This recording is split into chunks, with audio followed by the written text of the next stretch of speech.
In Azerbaijan, a court has ordered the head of an independent election monitoring group to spend 3 months in pretrial detention for alleged tax evasion.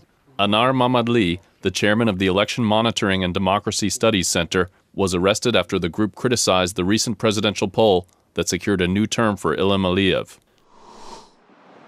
In Moscow, civic activists, including veteran human rights defender Lev Ponomaryov, picketed the Russian State Duma as parliament debated a bill on prison amnesty. The activists called on lawmakers to grant amnesty to a large number of people, including the defendants in the so-called Bolotnaya riot case. They're accused of attacking police during a 2012 opposition rally in Moscow. In Dushanbe, Tajik and United Nations officials marked UN-sponsored International Migrants' Day by holding a conference to discuss access to health services for Tajik labor migrants in Russia. Officials estimate that about 1 million Tajik citizens now work in the Russian Federation. In southern Kyrgyzstan, 2 men have gone on trial on charges of killing a family. In September, 5 family members, including a 1-year-old child, were shot dead in their house in the village of Karabulak in Kyrgyzstan's southern Batken province, which borders Tajikistan and Uzbekistan. In Minsk, Belarusian writers and artists read poetry and sang songs outside the museum of poet Maxim Bakhtanovich to protest the government's plans to close the museum.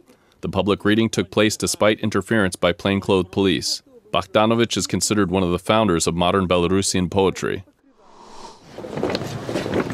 In Tbilisi, Georgians have paid their last respects to iconic writer and Soviet-era dissident Chabua Amirajibi, who died December 12th at the age of 92. A former political prisoner, Amirajibi began his literary career after 15 years in prison, 3 prison escapes, and 2 death sentences. He was buried at the Pantheon of Writers and Public Figures in Tbilisi. In the Macedonian capital, Skopje, high levels of air pollution have prompted environmental activists to begin distributing free air masks. The mayor of Skopje has warned pregnant women, children, and elderly people to stay at home to avoid breathing polluted air. In Moldova, a charity organization is bringing winter clothes, toys, and sweets to children at 40 orphanages and group homes. It's the 17th year that the organization, Klipa Siderala, has offered charity donations during the Christmas season.